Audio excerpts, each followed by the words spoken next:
I love that I have the experience now, and then, now I'm working for you and don't try to manage anything. But because I got to see that other side of the business, I see things differently now.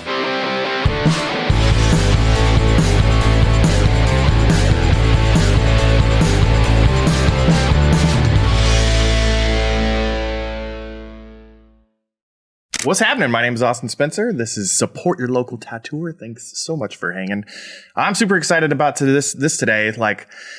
This is one of my dudes. This is one of our fantastic local tattooers, an amazing artist, very kind individual overall. So anyway, like a little project we got going on here, Support Your Local Tattooers. We just kind of want to get out there and get to know some of our people in our community, some underdogs, some big dogs. All the dogs matter in this party. All the dogs. So anyway, let's get into it, man. This is Joshua Sutcliffe, and he has some fun, interesting stories, I think, about getting into his apprenticeship on a TV show. This is some wild shit. So hang in there with us and let's hear some weird shit. So.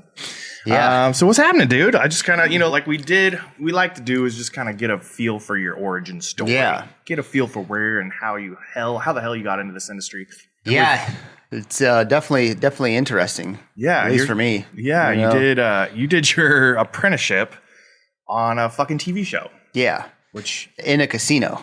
In Las Vegas, Nevada. Which is a whole lot of firsts. Yeah. Had anybody ever done their apprenticeship on a TV show? I don't think so. Because we had the first TV show where it was at the same time as Miami's Inc. Yeah. So maybe there was Yaji?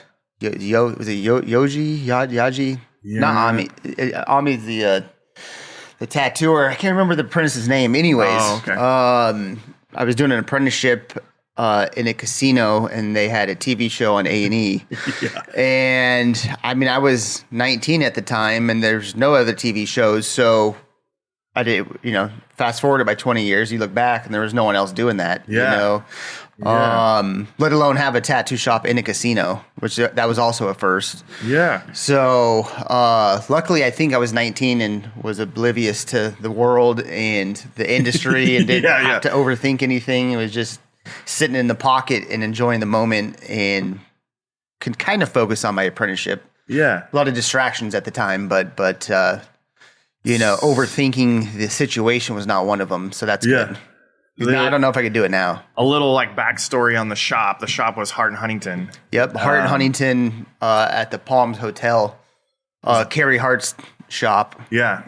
Famous motocross stunt dude. Yep. Famous for doing the backflip. Yep. First ever in a competition. Yeah, landed a backflip on a 2000, I think. Motorcycle. Yeah. Which was a big deal at the time. Now they're doing triple backflips, but yeah.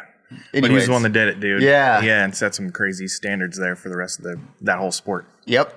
So then he was also kind of, obviously very into tattooing. I was actually around I was kind of fresh out of my apprenticeship, maybe in my apprenticeship, and I was watching him get tattooed a lot in Las Vegas, which was super fun. My mentor was tattooing him. Yeah, Dave Logue. Yeah. So that's kind of cool. We have a whole bunch of ties there. But this shop opened up, and he literally he broke a whole lot of rules. He was one of the first, especially famous, known people that didn't or wasn't a tattooer and went out and opened a tattoo shop. Right. Which was a bit, kind of little faux pas at the time. Frowned upon. Yeah. At least in the industry. Yeah. But he went on to do some really cool shit and build out that business to be super successful. And one of the fun, successful things that he did was get the TV show popping. Yeah.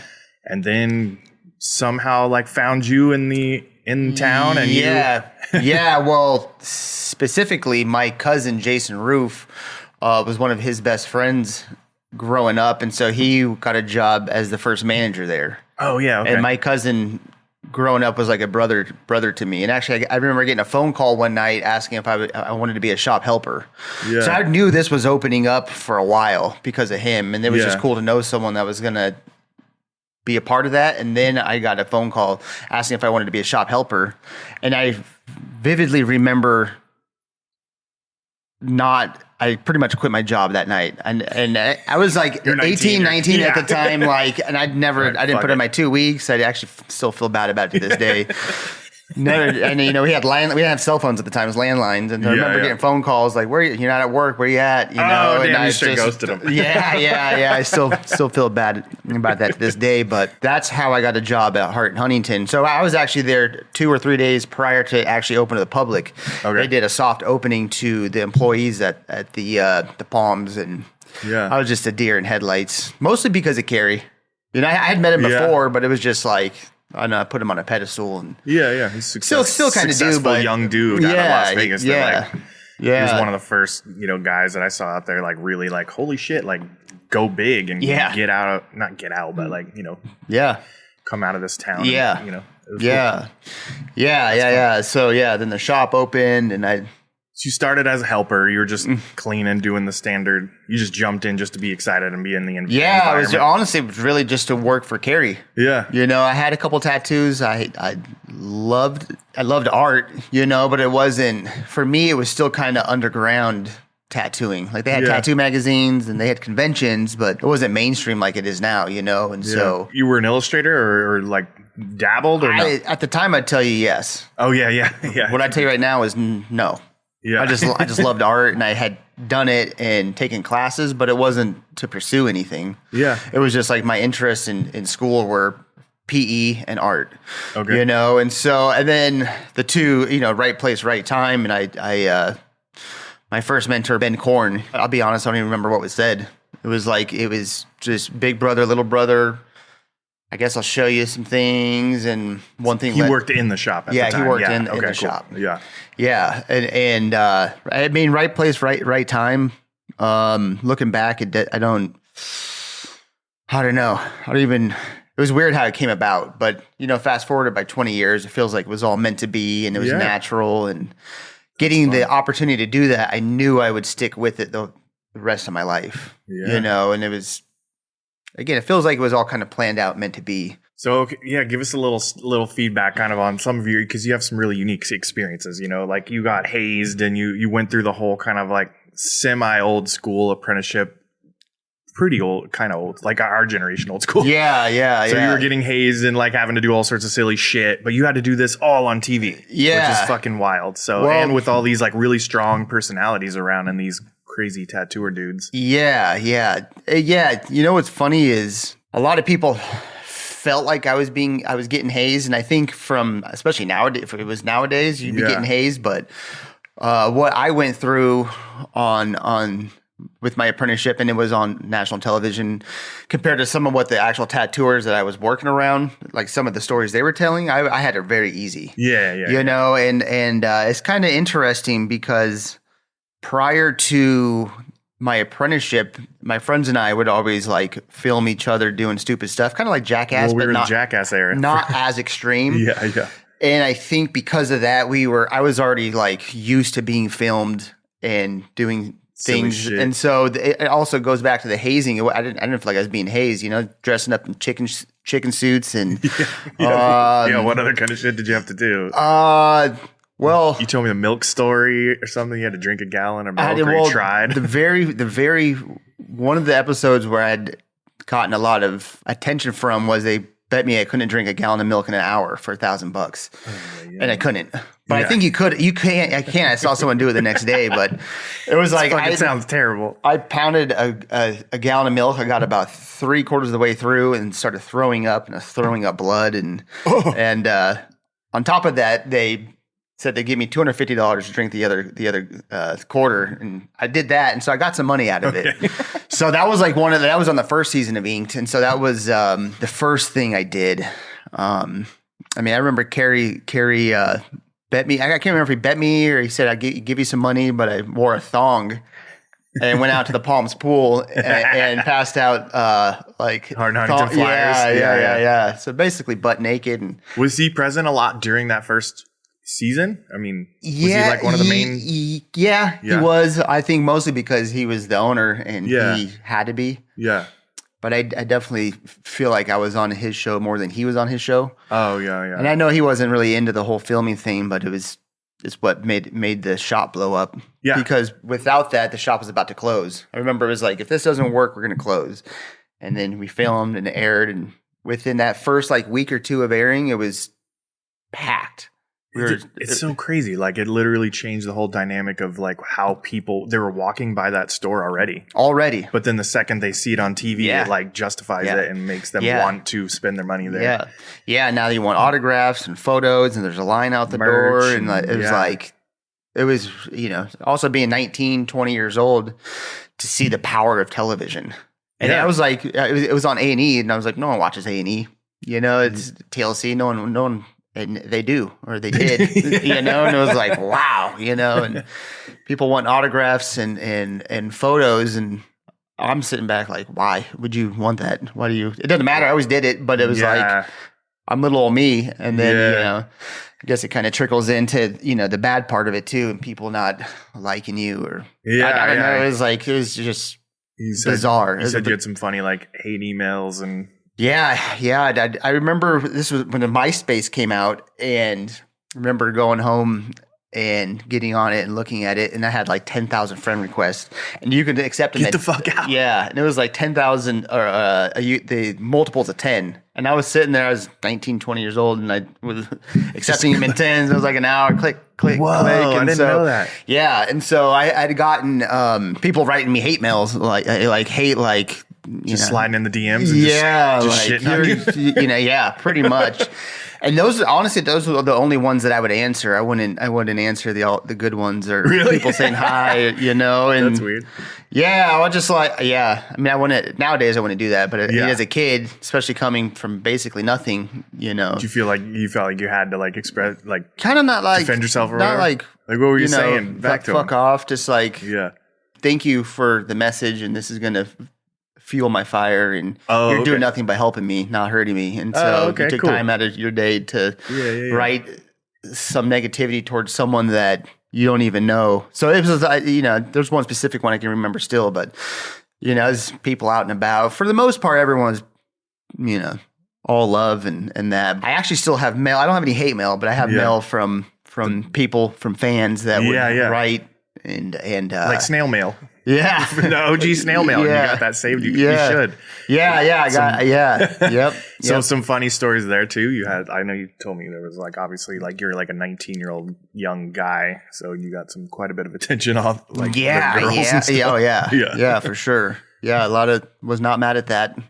Yeah. A lot of females around, which was great because I was so shy in high school, and I and then probably could have got a chick here and there, but I just couldn't talk, so I didn't, so shy and had no backbone, and so 2 or 3 years later, I'm on national television, and couldn't push the girls away, Well, it sounds extremely distracting too when you're supposed to be there to learn how to tattoo and draw. So like, I'm so grateful for what I got with my apprenticeship, but there was not much learning. Yeah, it was more entertainment based. Like, and I didn't know it at the time, but fast forward 5 or 10 years, and I'm like, man, that was just kind of unhealthy, and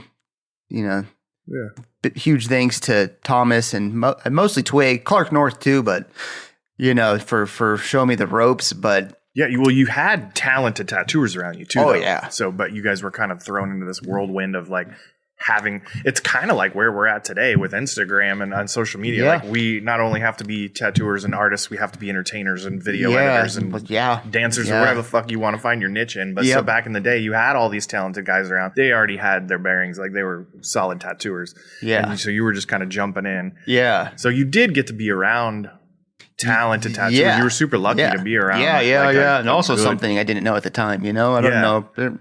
They were good. They're great in my eyes, but I didn't know what was bad, what was good.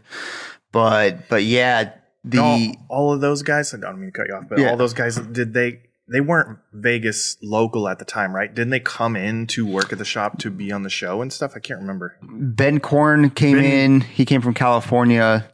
There might have been 1 or 2 other ones, but mostly they were all honestly from Diversity. Twig, Lacey. Yeah, Twig was, I can't. Josh Petty. I know he's from Idaho.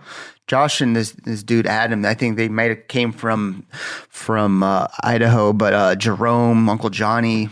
It was a big crew. Yeah, like they pretty much all came from Diversity. Oh, okay. Yeah, so Clark North definitely came from California. Yeah, Twig was fantastic. I remember watching him before I was tattooing, just kind of going down to the diversity on the strip. So he was working in the window, like at the Las Vegas Boulevard. And I was just like, whoa, he's fucking a crazy good graffiti artist. Yeah. But dang. So he put up with my shit.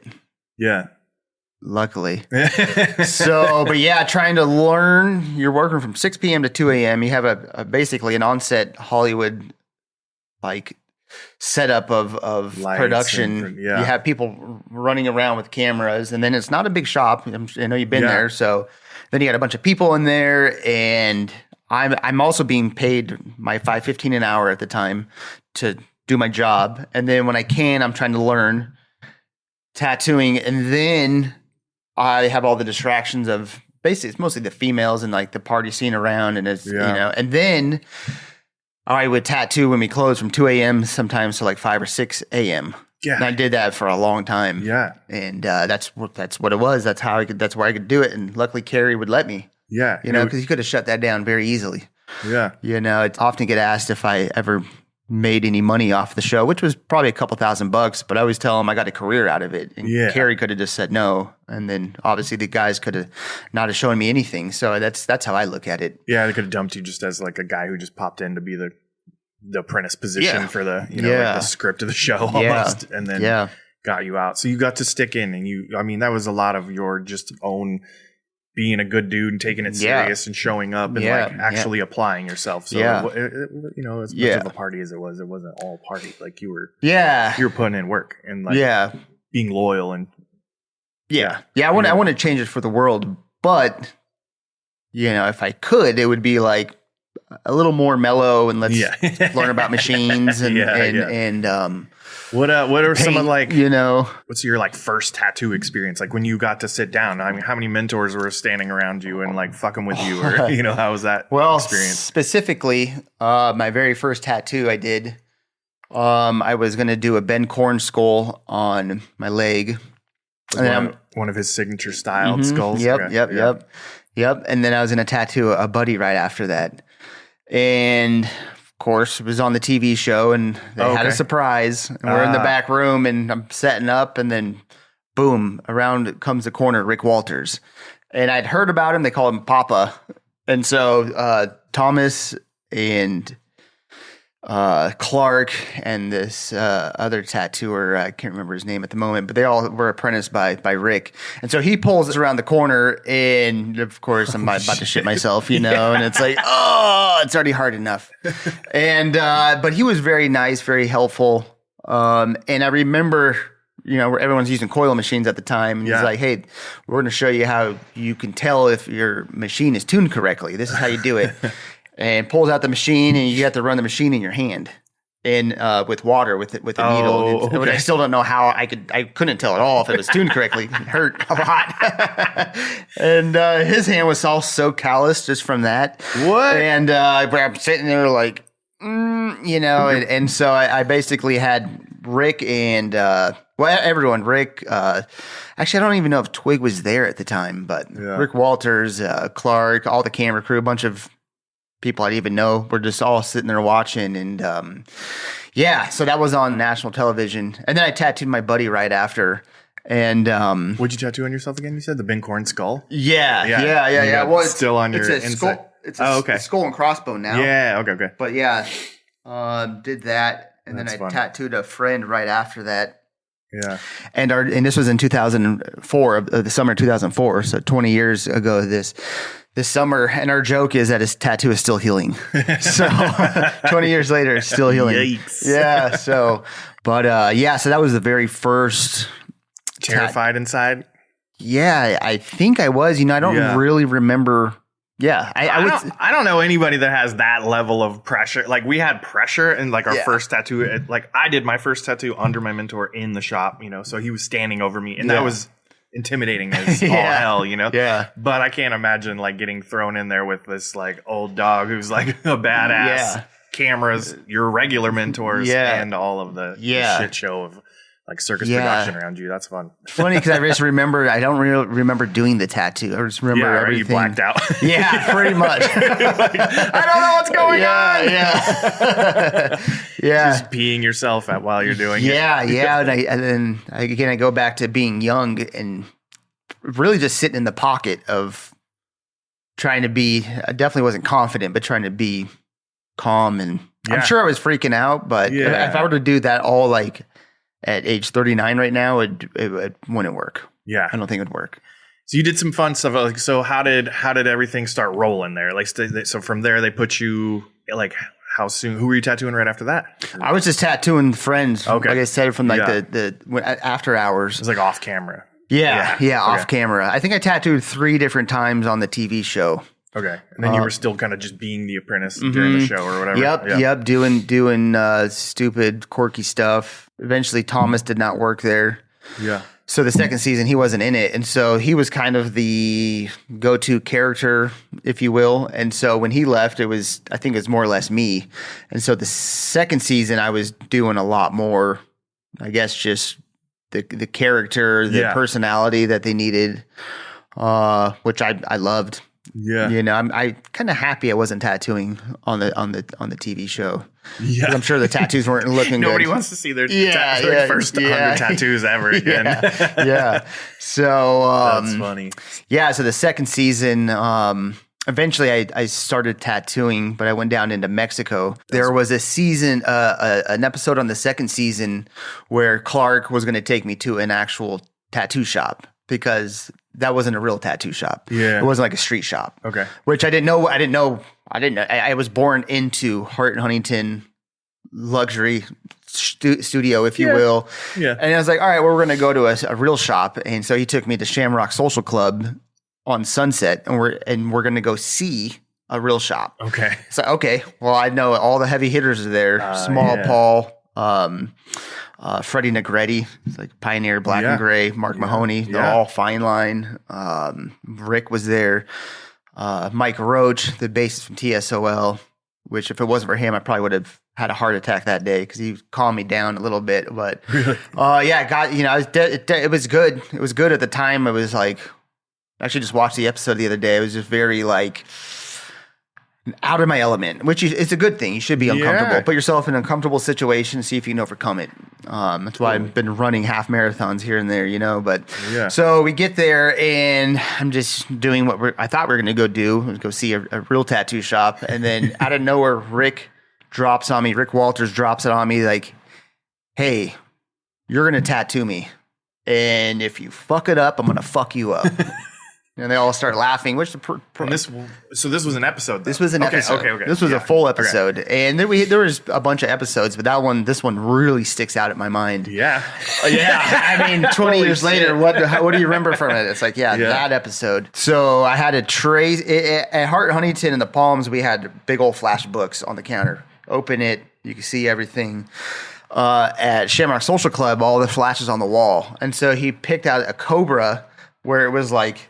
The counter went like this, and there was a wall, and it was like in this crevice, and I had to like get in there. There's no iPads at the time, you know, and I had to take a pencil and trace it off the wall. Yeah, this was going to be my 26th tattoo at the time, so I just had no experience. And, it was rough. Everybody's standing around you, just sweating you again. Yeah, and so I tattooing Rick Walters now, and Small Paul and Clark North are standing over me and just giving it to me. Just nothing's going good. You're not doing it right.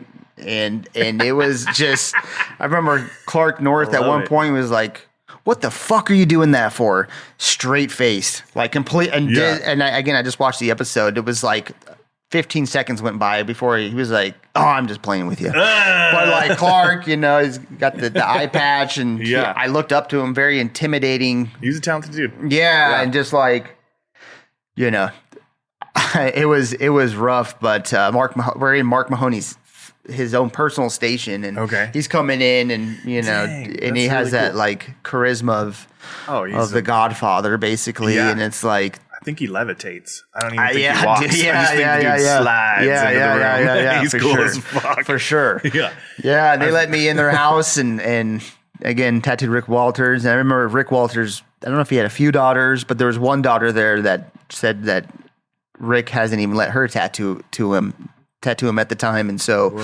there's no TV shows yet. And then we're on, Sunset Boulevard. And it was just, I didn't know how much it meant, at least to me at the time, until it passed and then looked back and I was like, wow, they just did something very special for me, Yeah. This is all coming from, tattooers that were anti TV show or everything was underground. You don't share secrets with anyone. Yeah. The guy up the street, fuck him. We all help each other. It was the opposite of that. And it was getting into, maybe we all can help each other and try to build this industry into a better industry versus we're just going to whip everyone's ass and just be a part of the change instead of just sitting around hating on it or whatever. But so that, and then eventually, they opened a shop down in Mexico in Cabo San Lucas. Then I went down there and started tattooing. And they were filming still or no? No, we went down there to film the third season of Inked. Kerry had opened the shop. He drove a truck down there.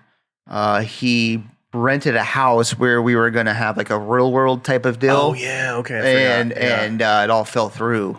Oh shit! I wonder what happened. Yeah. But from what Blanco has told me is what he heard was they wanted Pink to be Alicia to be in it and part of it, and he was like, no. I don't really know, but I do know that I lived in Mexico for 17 months. Yeah. And I lived in that house for 9 months, and I drove around Kerry's truck the whole time. No shit. And everyone went down there, and everyone kind of went back because it wasn't happening. Yeah. And but you had some partying down there, and I was like a 17-month party. Putting in work though, like you were busy. Yeah, we were busy.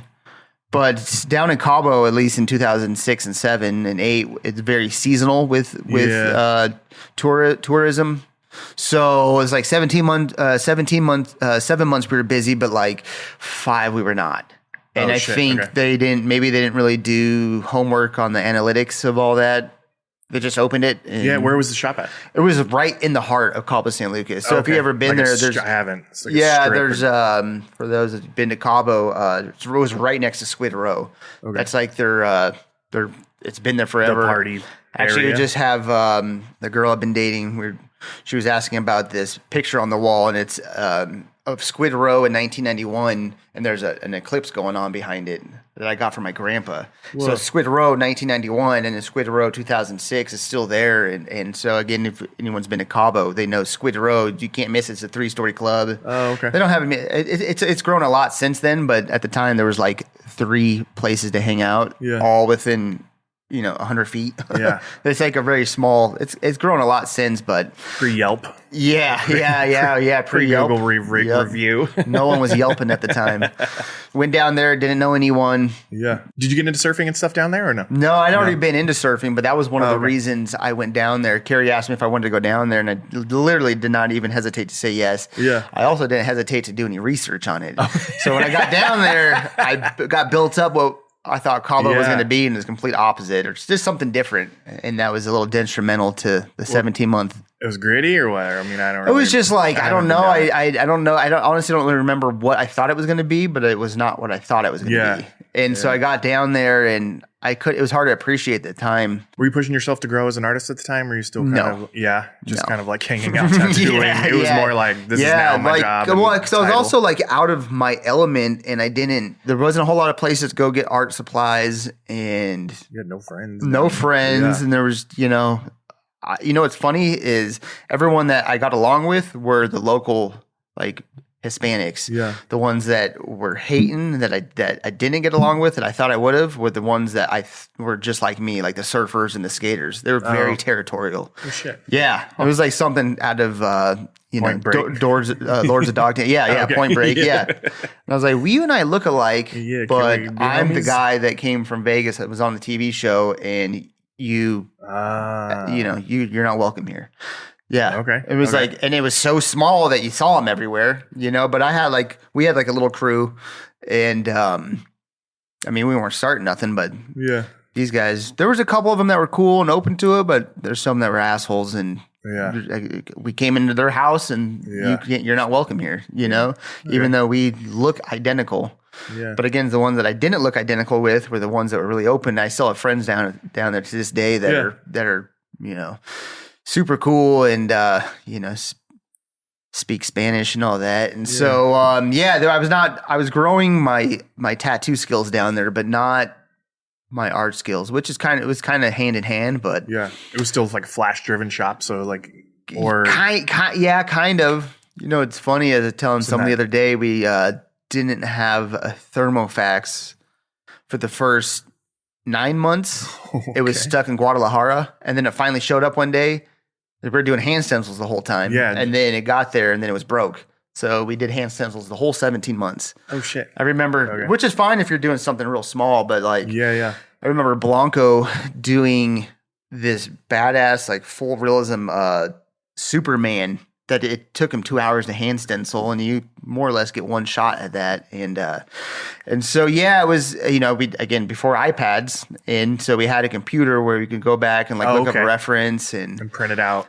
Yeah. And then go from there. But even then it wasn't the internet. Yeah. It wasn't as. I needed a 3/4 angle of this face, or just like the internet was still kind of new on reference. I remember those times too, And it's like, man, I looked the whole internet and I can't find the reference, and I'm just going to trace really, because I can't dry it. Yeah. I searched through all of the internet for Superman. Or female faces. I was always struggling with the female faces. Me too. And there's only 3 of them on the internet. So you got to get better at keep drawing them. Yeah. And that's why till this day I still like to draw, because I put in so much time to learn how to draw that I can't just use a stamp on Procreate.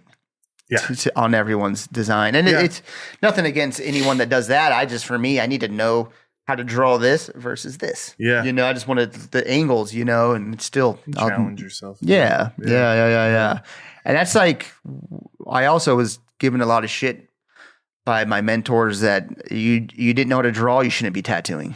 And whatever it is for everyone to this day, it's whatever. But for me, I feel like it's that challenge. I want to be able to draw. I want to know what, again, the straight on versus the side view of anything. And for me, it's more fun. Anytime I get a chance to draw for someone, I am. Yeah, that's great. So some people just like to get you to trace something that's already been tattooed, and I will. But if I get a chance to redraw your design, I'm going to, because I put in all this time to figure out how to do it. It makes it more fun for me. So you ended up coming back after 17 months, and then you came. Did they move Hart and Huntington or they did, from the Palms of the Hard Rock? So you moved into the Hard Rock, but it was still 8 months prior to me coming back to us moving over there. Yeah. Oh, okay. So eventually, and then we were closed for about a month, and then we opened up at the Hard Rock, which was a whole nother chapter, and I feel like it was just as big as the TV show. Which there was no TV show once we got there, but the Hard Rock at the time was it was the old school party spot, dude. Like the circle bar in the middle, so you get off work, or all the shows would get out, and everybody would rush the fucking circle bar. They had rehab there on Sundays, and then the circle bar was just the place to be. Yeah, even though it was just a bar. Like the largest day pool party, I don't know, Vegas had ever heard of. It was crazy. Wild. Yeah. And I fed into that big time. Oh, really? I loved it. I was out there. Oh, and condoms floating in the pool and fucking, that's the most roguish shit. That was so nasty, dude. Everybody's rolling from the night before, and they're just fucking tripping balls at the pool and getting drunk, and people are dropping out like, Carrie opened up Wasted Space, and so we were so you guys had a nightclub and a tattoo shop. Yeah. All these fun down bands the coming through. Yeah. I remember seeing Voodoo Glow Skulls there. And a handful of other shows. I saw MXPX. Yeah. Yeah, there was a lot, and so that all being tied in was... Were you getting some of the musicians that were coming through and getting tattooed in the shop? I mean, were you getting exposed to all different kinds of celebrities and shit too at that time? Well, we were, as a whole, we were. Yeah. To back it up from there, at the Palms, I had tattooed... I grew up listening to 3 6 Mafia, just like Juicy J and DJ Paul. When I was in Mexico, I came in for my grandma's funeral, and the last night I was like, I'm going out, and we went to the Hard Rock, and from across the way, I'll never forget it. From across the way, it was DJ Paul and 3 6 Mafia, and DJ Paul went like this, and I was like, and I looked back, you're looking around. I was like, maybe he knew someone behind me, and he did it, and I knew that they were playing at UNLV right there that night too, and they came over and we started, chopping it up, and What? DJ Paul used to watch the TV show. Get the fuck out. Yeah. So literally an hour later, it was just me. I had friends, but we were going to meet over at the Hard Rock or at the Palms, and it was me in a Suburban with DJ Paul and Juicy J and these other huge like bodyguards of theirs, and it's just little white guy sitting in, and we're about to go tattoo him. And so I went over there and I tattooed DJ Paul. I did it was an MT from Memphis, Tennessee. They went into an LA for Los Angeles, and so I was up till 4 or 5 in the morning tattooing them. I had to be at the airport like 9, but it was damn. That's DJ fun. Paul. I've never heard that story. That's cool. Yeah. I ended up tattooing him again.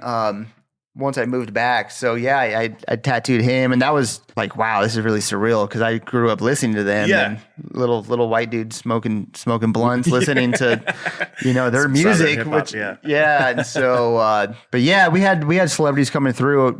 The first night we opened, we had, remember, Sabrina the Teenage Witch, which is like Melissa Joan Hart. Okay.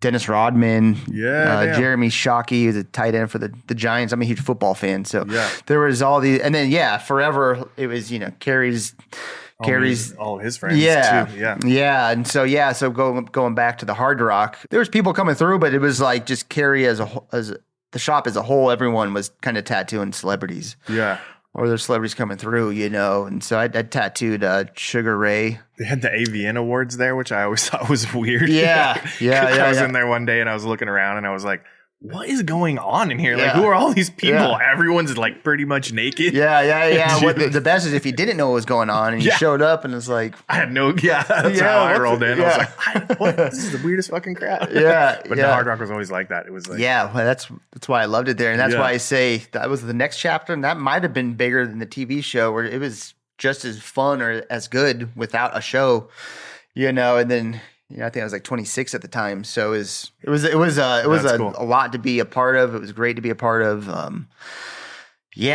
Right place, right time. And again, it feels like it was all premeditated. It was all set up prior to even happening. It felt like it, for a long time. And even getting a job with you and you guys, it's still like, it's been part of the story, you know? For sure. I mean, and so, but, so you went from there, then they closed that shop, or? Yeah, they closed that shop because it turned into the Virgin. Okay. Yeah. So they sold the Hard Rock and turned it. Yeah. Yeah. And so they're the Hart Huntington's at the Caesars. Yeah.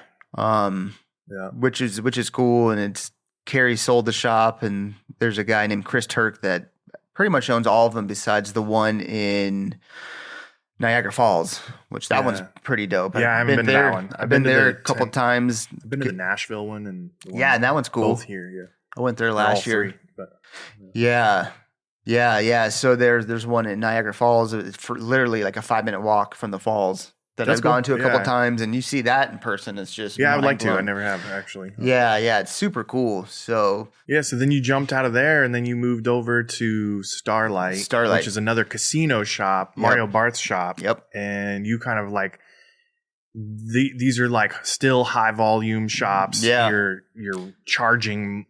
You kind of maybe have always charged big prices because you were always in that situation where we were off the strip and we were charging like half of what you guys were charging. Yeah.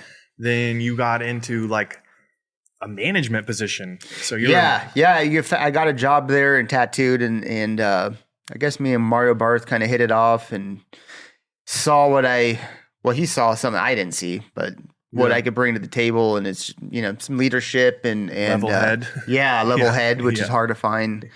You were kind of humbled and a little more chill at this point in time. You're like 5 years into your career or more.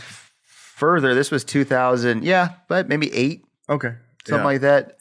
And Mario Barth owns Intens. He owns Intens and everything. Yep. So then a couple other things, and then the shops, obviously. Yeah, he's got shops on the East Coast. Mm-hmm. This was this his first shop like on the West Coast? I believe so. And so they opened up. Well, they opened up in 2008 at the Mandalay Bay, which is still there, connected to the House of Blues. There was a door you could literally go in and out between the two. Yeah, and then he had King Ink.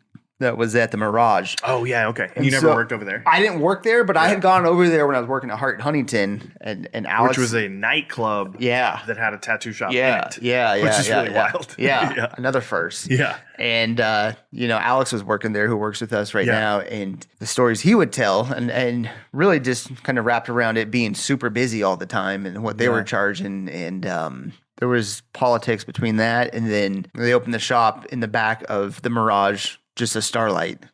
And so, and so they were still in the Mirage, but it wasn't called King Ink anymore. It was called just a regular Starlight. And so... You never worked at that one, though, right? You bounced? I worked at the Starlight one. Oh, okay. Is that what you're asking? Yeah. Well, didn't they have two locations? You said, well, one was in the Mirage. One at the Mandalay Bay and then one at the Mirage. And so when I took the management position, honestly, I was just trying to make some more money.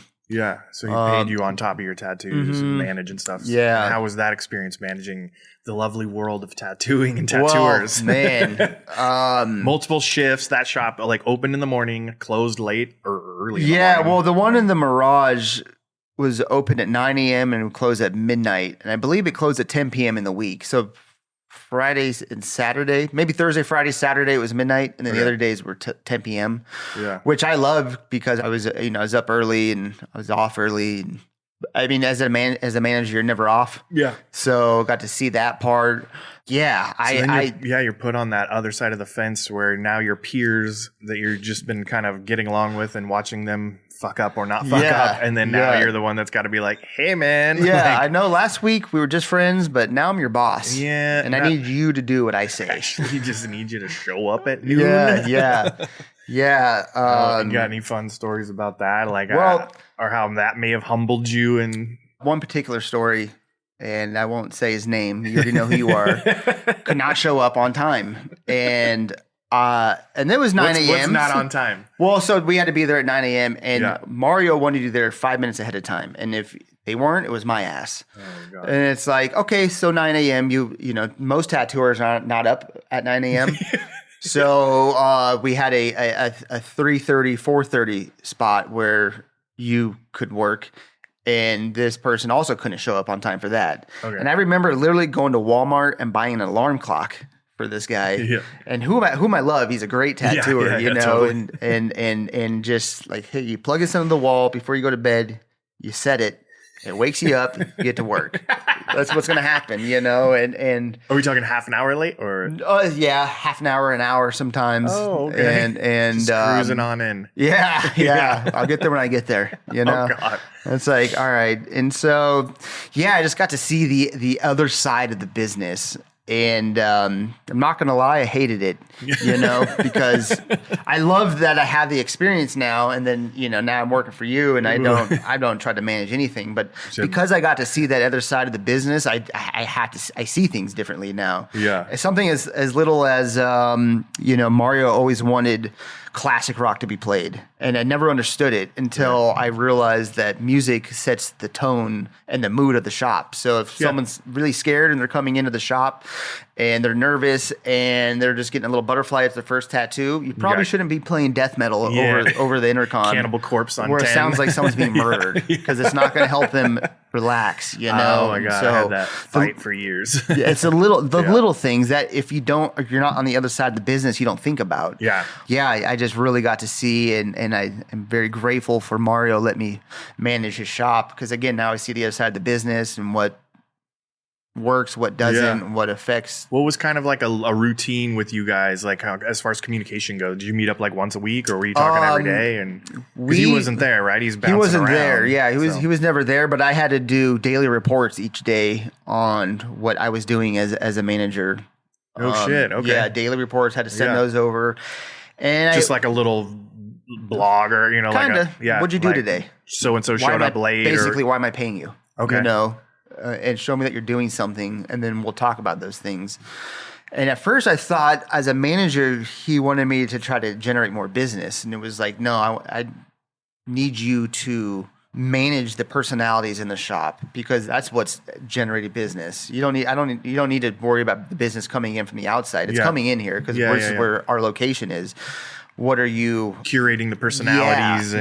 Because his thing, so you know, a lot of shops have like a rotation. Well, there's no rotation at Starlight because Mario's thing, and I support it. It's like whoever wants to be tattooing is going to be tattooing. So I need all the tattooers out on the sales floor. So when people come in, everyone's talking to them. The guy that's sitting in the back shouldn't be tattooing because they're just sitting there waiting for someone to come in.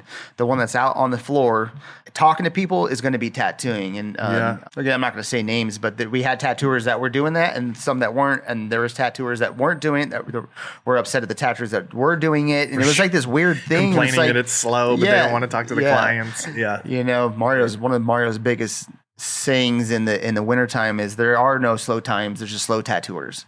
And it's like, I support him, you know, but it's like also a mentality. Yeah. You know, an old school kind of mentality too. Well, I mean, I don't know. There's certain aspects that are old school, but it's kind of still just makes sense. Yeah. You know, well, it's also just like, what's your mentality? Are you slow or are you slow and you're not going to do anything about it type of thing, you know? So, but we did daily reports. When Mario was in town, we'd have meetings.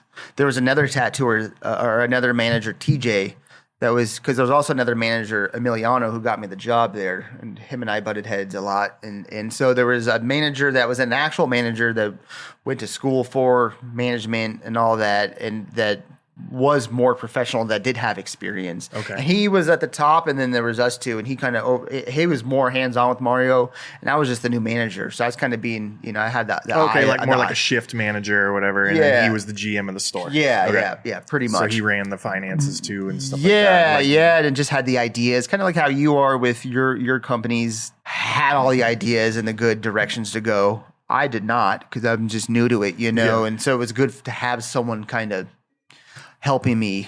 You had your thumb on the pulse of the culture, though, and kind of like knew how to communicate, or you know, it's obviously always a challenge, but like had more of an understanding of how to communicate with a tattooer. You know. Because well, for me, it was also hard because I did friend everyone, and then overnight it was like, we could be friends, but I also have to be your manager. But it's usually easier for a tattooer to talk to a tattooer, but like a corporate manager to talk to a tattooer is F off type of thing, you know. And so there was form. And then learning the ropes of how to communicate and delegate, and also not really rule with an iron fist. Not everyone wants that. No, it's like, I don't know. There's the management and how to manage humans there's just so many different aspects to it that there's it's not just tattooers, obviously. You know, it's like you look at any other industry too, and like you just got kind of a few key types of personalities, and you just got to learn how to like fucking juggle them all and like approach everybody different and treat them with respect. And that's the biggest thing, is people do want to be treated with respect, and that's, for me, it's easy. But also I have a certain way, a work ethic, you know, so when that, and it's not perfect, but it's the common sense, show up, do your best. And when people don't do that, it's hard for me to not get upset and mad. Or fire you, you know, or give you a leeway of anyways. So that was very grateful for that. So I did all the management stuff, and I did get out of the management stuff, but I have this, you know, a couple years of under my belt of managing, where again, now I just see things differently, you know, and it's kind of helped you, I don't know, level out, or like, it helps me be better in the business. You know, it's not even like I look at other people and I judge them. It's like, what could I do better for myself, for the business? Mutual respect, and you know, for everybody in their positions in the shop. Yeah. You know, being a team player. I read a book about being a team player and the logistics that go into that, and it's a whole college course on just that. You know, and did all the management stuff, and we kind of spoke about like mental health and stuff. You're a very, very healthy dude. You know, you spend a lot of time and energy on. You go, you know, you're trying to fix your back, doing yoga, running, all these things. Like, how do you think that all of these things and putting your time and energy into them kind of, you think they circulate back around to making you, like you said, a better person in the shop, a better tattooer? Focus. Well, I mean, there's a lot of different directions that question can go and will go.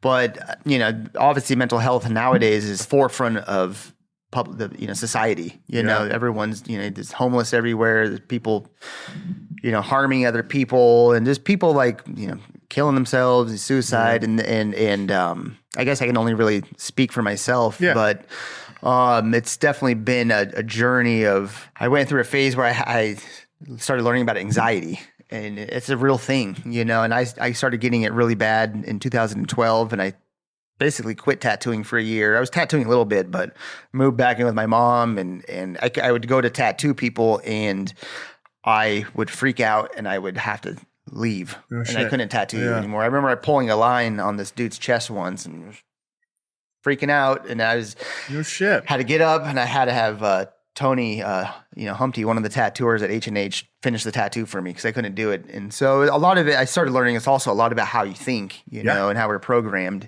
And but the mental health thing is, a lot of people exercise because they want to look better. But what I get out of exercising is I feel better mentally. I notice when I don't exercise, I start to not feel good. Clear your head. Yeah, it clears the head, and all the, I guess, negative emotions that are there that you might not even know are there. Yeah, tend to like simmer down. Yeah. I got it. My goal the last year has just been doing like a little. Also, people really think that you have to do this full blown workout every day, and it's like right now I'm just doing little 20-minute workouts at home every day. Yeah. 100 push-ups, 100 sit-ups, 4 in sets, obviously. Squat, things you can do. You don't need a gym membership. Squats, you run up and down the street, little jump ropes. I've really been getting into just sitting outside in the morning and not necessarily meditating, but just laying down. And preparing for your day. Breath work's a big thing now, and that's it. It works, and it's like the little things. I take a cold shower every morning, and I tried that the other day. Yeah, it's. What I do is I start off warm and end it cold, so it kind of helps easing into it. It's hard for me just to jump into the cold shower. Yeah, but and then breath work comes with being in cold water and breathing, and it's all pretty much at the fingertips. It's all things that you wake up next to every day, or hopefully you do. And so the exercise and the mental health, I notice my body is a lot different. It'll be my 20th year of tattooing this summer, and so my body feels different after I do a 4-hour tattoo, a 5-hour tattoo. I started getting this thing in the top right part of my back, lower part of my neck, when I would go do bigger pieces. And I found out what it was recently. But prior to that, I started doing yoga to maintain my body.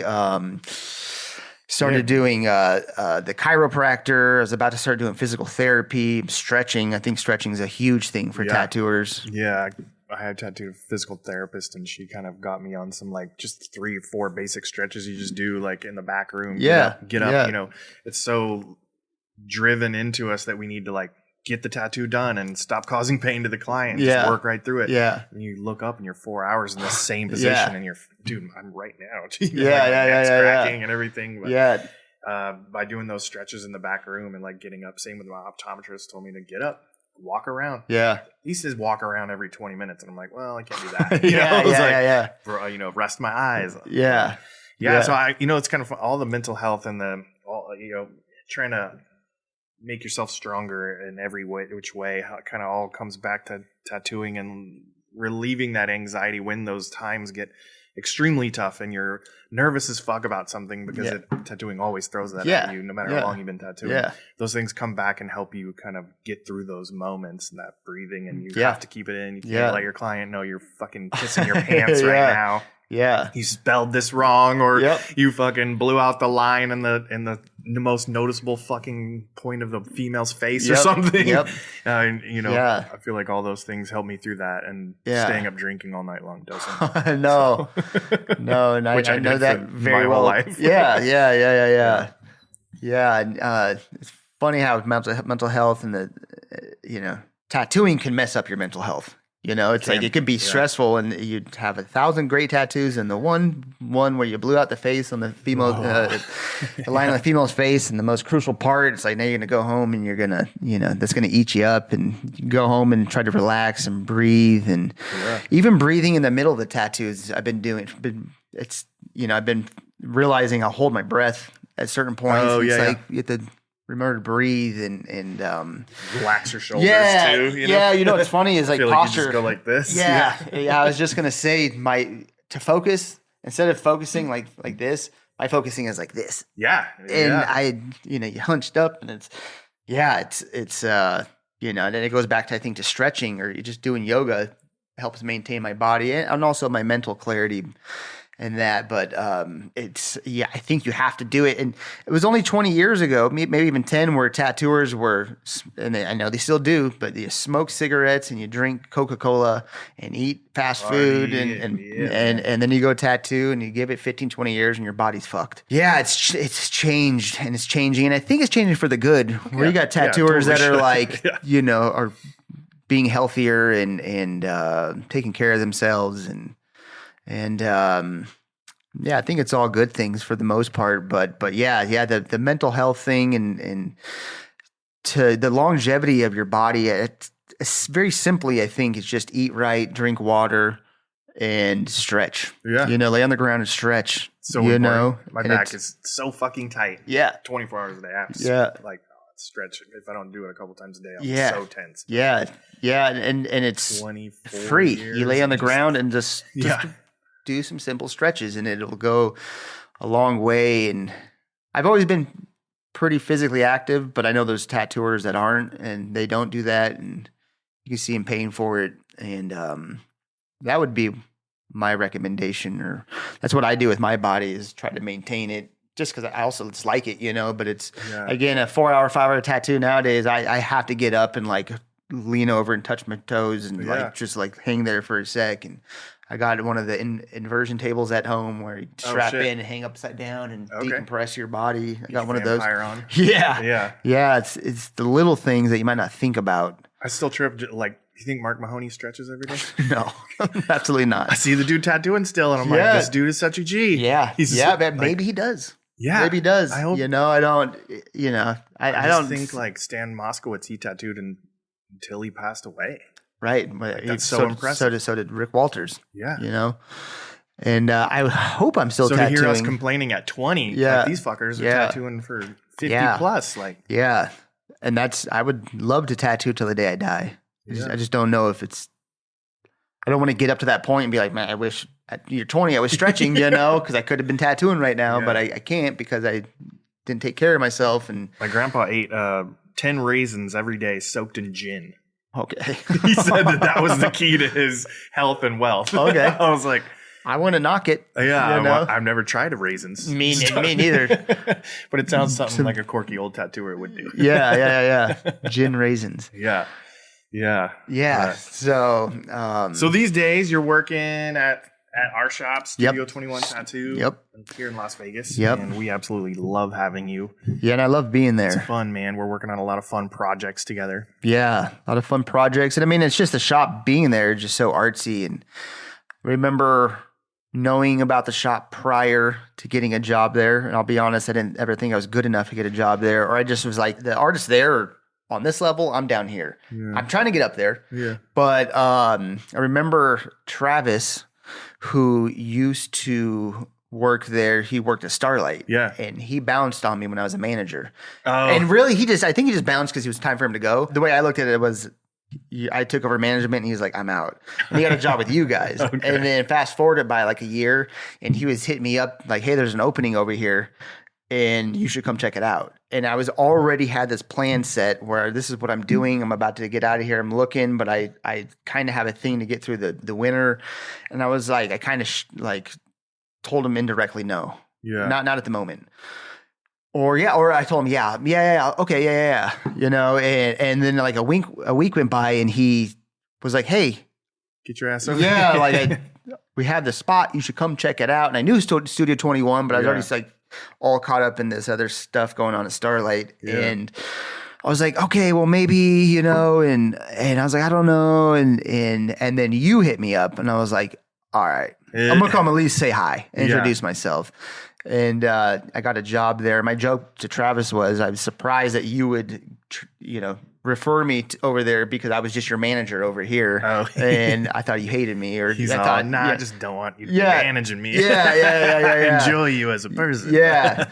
And so once you reached out, I was like, all right, this is serious. Let me just go say what's up. Yeah. Within 5 minutes of being at the shop, I was like, I'm going to go back here and put in my 2 weeks. Oh, and I put in damn. my 3 weeks because I thought I was being nice, which I didn't end very well over there. I tried to, but Mario didn't like that. There was a lot going on, but I think we had on like, it's usually how it works, you know, like one person leaves and then like, oh, hey, it's good over here. Come over, you know. So unfortunately, he might have lost like 2 or 3 guys in a row there. Yeah. That was probably irritating, but I've had the same thing happen to me. So it is what it is. Yeah. I mean, you build a great spot and people will come. Yeah. And that's all it is. Take care of it. It's also 2.2 miles away from Starlight because if it was in 2, you couldn't go there because we signed a contract. Yeah, the non-competes. That was interesting. And so I've never done that before. 0.2 right outside of there. Because I almost got a job with Joey Hamilton at Revolt, but I couldn't because it was in the 2 mile radius. And so I knew about the shop. I knew about you guys. Loved the family owned and operated thing. And I still don't know of any other shop in the world. I'm sure there are some, but that have the family owned and operated vibe and feel. And even though I don't have much family anymore, I'm a family man. So I feel like it's the first time I've ever gone to work where I feel like I'm at home. Yeah, like it has that I hug you when I see you because I genuinely care. I'm like excited to see you. You know, and it has that homey feel. And I mean, me and your family have gone camping before, and you guys love camping. And it's like that's what I was saying. It feels like from H&H to Starlight, you know, the TV show to, you know, where we're at now, it just feels like it's the next chapter, and it just was already set up, ready to go. Yeah. You know, and it just feels very natural, and been there 5.5 years, which is wild. We went through COVID and all that, but it's, you know, I think what you guys do with Studio 21, you just really set yourself apart from other tattoo shops. With events and the art and the vibe. I knew that before, and then obviously I work there now, and now I get to I feel it and I can see it. And I mean, I might be biased, but I think it's the best shop in town, if not the world, you know. And it's just so unique. It's good people. That's what we got. Great people. So yeah, and it's hard to find. I mean, like I said, I've been managing. It's hard to find people to come work for you that you want them to be there. You know, dude, curating a team of people is an art form in itself. It's extremely difficult, and people change too. We all shift and you go through shit in our own lives, and we can kind of become different people. In or out of the workplace, you know. So that's something you always have to practice patience with, and you know, and they practice patience with me too. You watch me come in and out of things and stuff. Right. So. Well, we talked a lot about you partying, but I think you're a fantastic artist and illustrator. Thank you. So I kind of want to talk about more like you do and have spent a lot of time. Like I watch you just put in work, man. You try your fucking hardest, and that's like something that I feel is hard to find sometimes. You know, people that just genuinely wake up and they're like, this is what I want to work on today. And I want to be better, and I want to try to work on my female faces, or I want to try to like curate my own style and become my own person and stand out in this industry. And I feel like you're doing a fantastic job of that, like coming along, building your own style. You're watercoloring a lot, and like a traditional, like tell me more about like what you're into right now as far as always painting.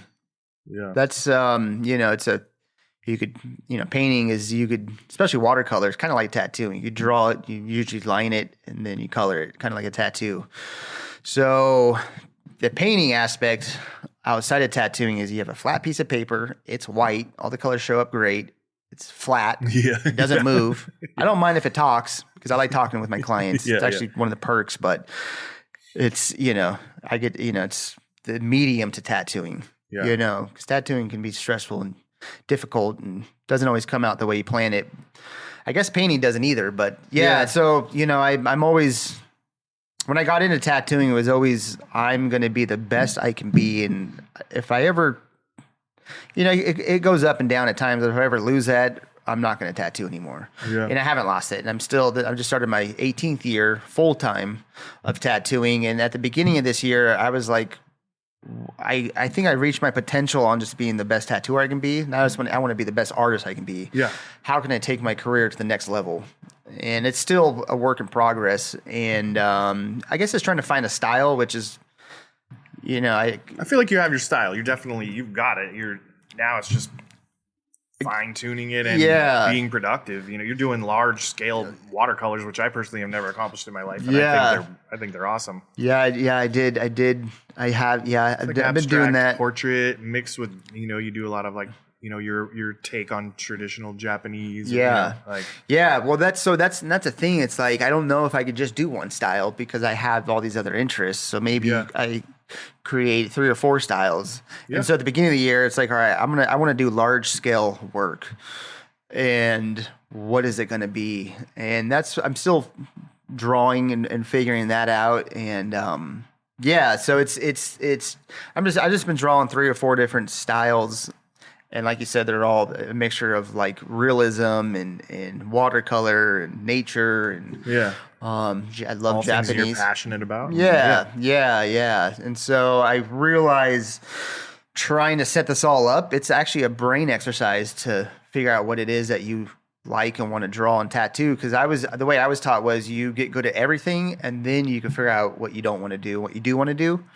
The part that's hard with that is I just pretty much take on everything, and I think that's kind of my style. Is I'm good at everything. I'm specializing a little bit of everything. Yeah. At one point when I first started tattooing, I would have to say no to things. I wasn't good at it.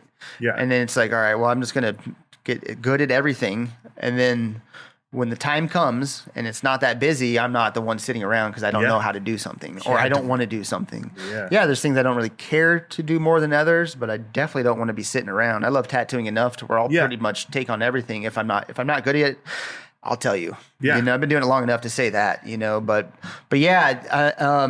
painting, I just painted this surfboard recently. I'm about to paint a table at home. Nice. Where I'm also trying to figure out not just with tattooing, but what are my interests outside of tattooing that is art that's not watercolor painting. And so I'm just, I'm going to wood stain and this table at home and paint some designs on it. I don't even know what I'm going to paint yet. I told you I was painting a wall yesterday in my house. So I want to do like a mural with some paints, and I know you do murals, and I see other people doing murals, and so I want to really expand myself. Yeah, just throw it out there and see what sticks, man. Yeah, it's fun. That's what I'm kind of that type of artist too, where I see it all, and I just said yesterday, one of the saddest things I think about in life is like that you just can't do it all. I want to learn how to fucking make jewelry. I want to learn how to weld. I want to learn, but you just gotta focus on some shit. Well, that's I guess the hard part is focusing on one and trying to master one thing. That's what I've always admired about like Japanese culture.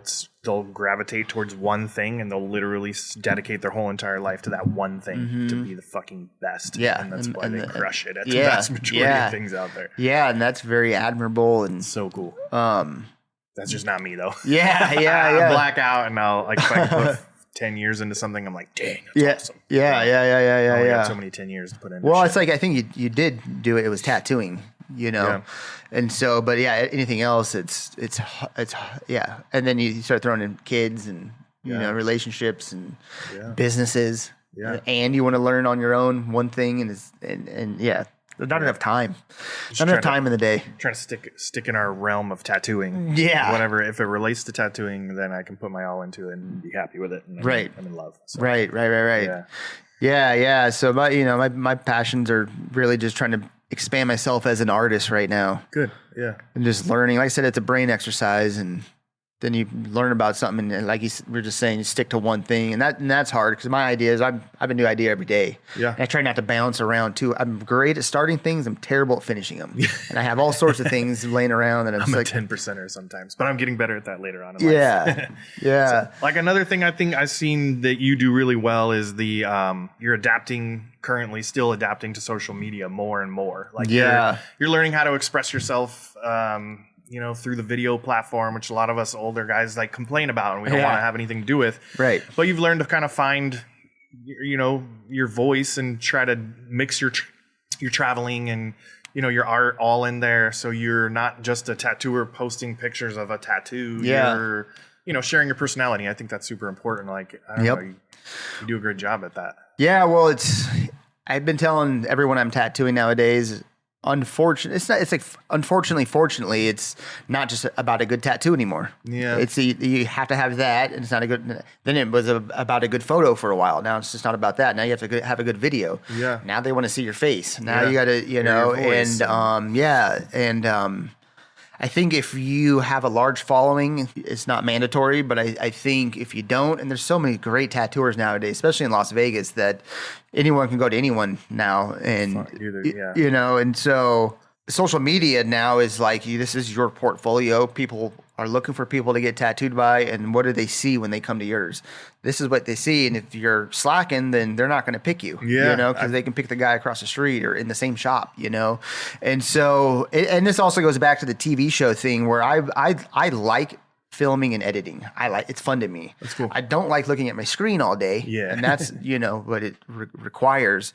But, so I'm not just a tattooer. I'm a foodie. I love to travel. I have a personality. I'm not a rock in the garden of rocks. It's I think some rocks have personalities too. But I try to curate my page to those things. Traveling, and this is who I am. So when you do go to my page, it's not about, for me, it's not about likes and all that. It's about, what do you see when you go there? Who is this person? Interaction. Yeah. Yeah. You're always open so to talk to everybody. Yeah. We're working on too, like just developing more of your brand, your personal brand. And building a website and stuff. Yeah. To help you with. Like, I've been seeing branding pop up a lot, and I've been thinking more about how to, that. Yeah. Who am I? What's my voice? And what makes me even Maverick, and you got the little penguin, and it's like, Maverick's a strong name, and so I love that shit. Yeah, it's great. That's why I'm always like telling you, like, I'm open. Like, I will talk about this all day long. I will help you do everything I possibly can. It's fun. Yeah. So it's, you just I think it's important to never stop learning, and I have no control over other people, but I do have control over me. And it's like, about to be 40 this year, and I honestly feel like I'm behind on things, but it doesn't matter. It's just like, I think that's when you're always wanting to learn, you always feel like you don't know, because there's always more shit to learn. So you're fuck. I always have that feeling of, I try not to let it get a hold of me, that feeling of anxiety a little bit, like, fuck, I need to do this, I need to learn this, and I need to do that, Yeah. But you also need to sit outside in the morning and just soak it in. Yeah. I don't think I have ADHD, but the way my brain hops around from idea to idea to like being at home, and I'm like, I'm doing this and I'm doing this and this and this, and I'm like, and then I'll leave the house, I'll forget things. It's like, if I wasn't just relaxing and breathing, and I wouldn't have forgotten that.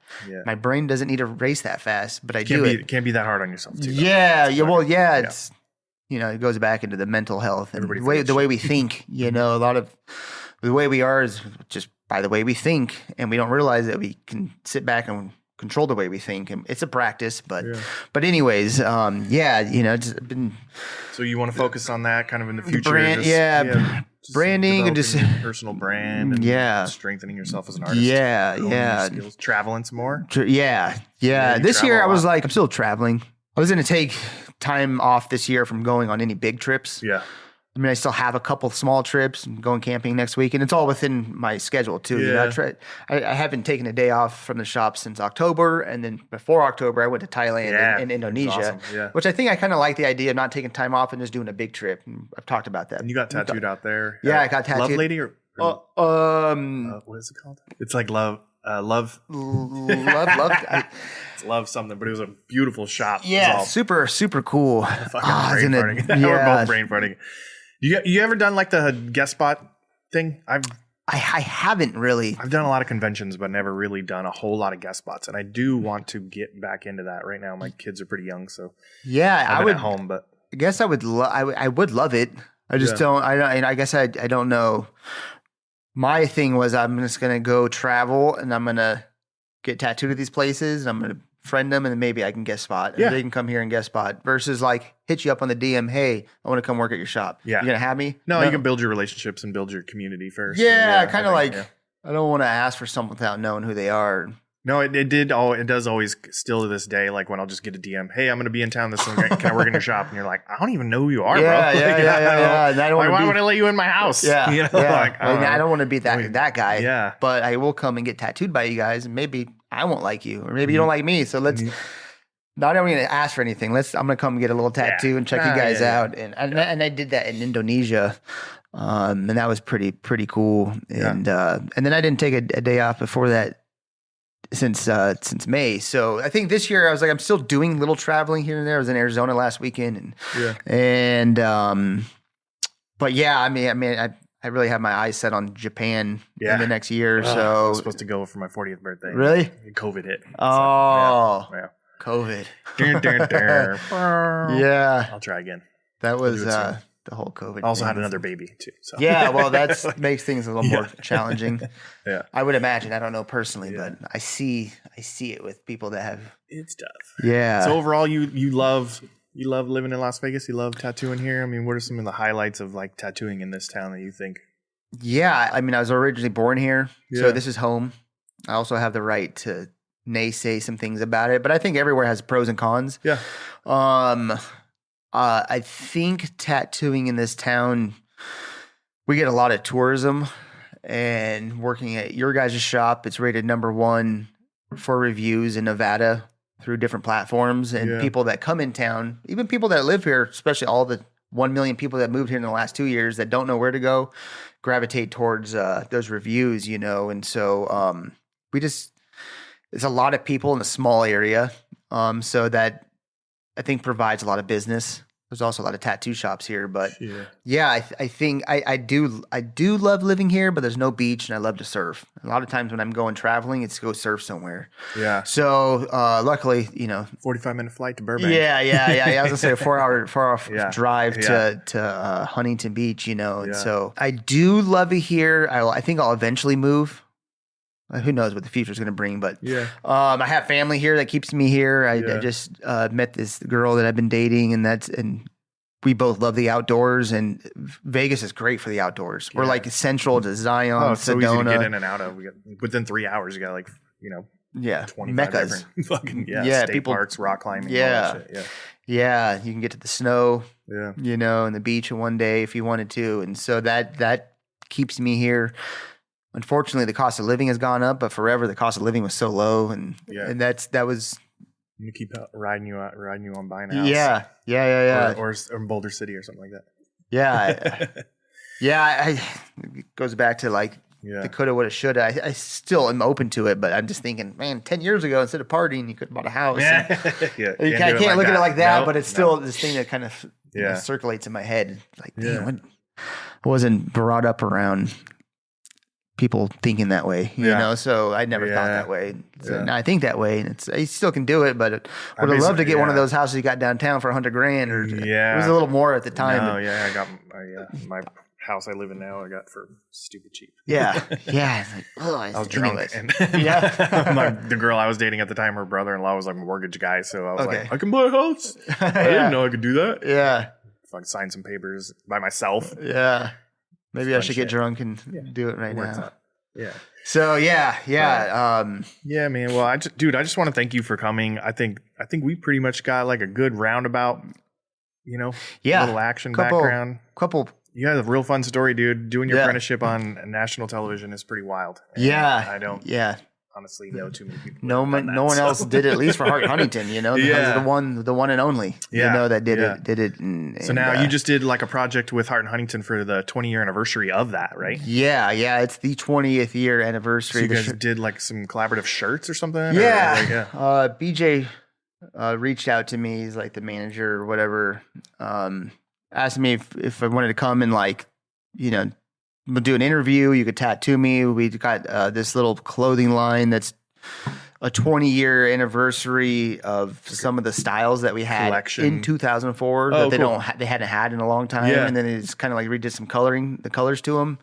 So I went over there and tried a couple on and tattooed them, did the interview, kind of told this same story over there. Oh, okay. And if it wasn't for them, I wouldn't be tattooing. You know, it's weird. If it wasn't for my cousin, I wouldn't be tattooing. If it wasn't for Carrie, I wouldn't be tattooing. If it wasn't for my mentors, I wouldn't be tattooing. Obviously, if it wasn't for me, I wouldn't be tattooing. But, you know, there's so many helping hands that helped me get to where I'm at today. And it all starts with Hart Huntington.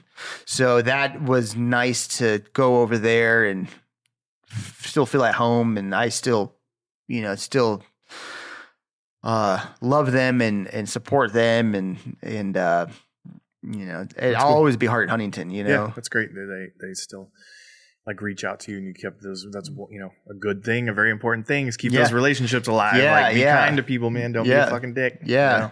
You know? I think you should have the awareness of being kind to people anyways, but when you're talking about people you could work for in the future that you don't know, that you might have to call them and be like, hey, I know we didn't settle so well. Can I get a job? No, this is why. Okay, well, shame on you, you know, and don't burn those bridges. Yeah. So 20 years later, you could still go over there. And that's cool. I thought we were going to go over there and have a phone and film, and no, they had like this whole production. Oh, cool. Good.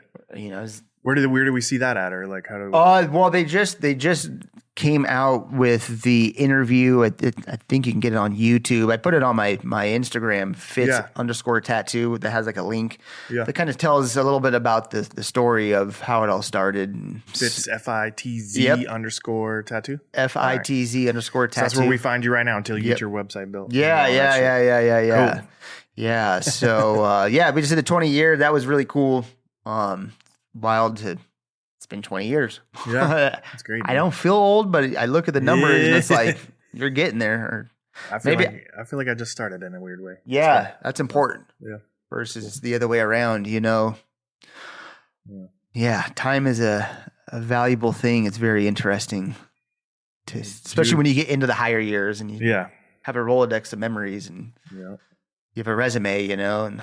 Well, I appreciate you taking the time to do this, man. Yeah. This is super fun. Yeah. Thank you for having me. I truly enjoy your company. And thank you for likewise doing this. It's really fun. So support your local tattooer. Yeah, man. If you guys want to check out anything that Josh is working on, you see Fitz_tattoo. Catch him on his Instagram. And we'll have this content out as soon as we can. So thank you guys so much. Thank you, Josh. Yeah. Appreciate it, man. Really appreciate it, man. Yeah. Thank you. Things are good. Life is good. So, all right, guys. Well, thank you so much for tuning in. We got more content coming at you soon, and hang in there while I fumble through this and try to figure out how to host a dang TV show or whatever we're doing here. Have a great day every day. Yeah. Have a good one. Thanks, guys. Have a good one. Bye.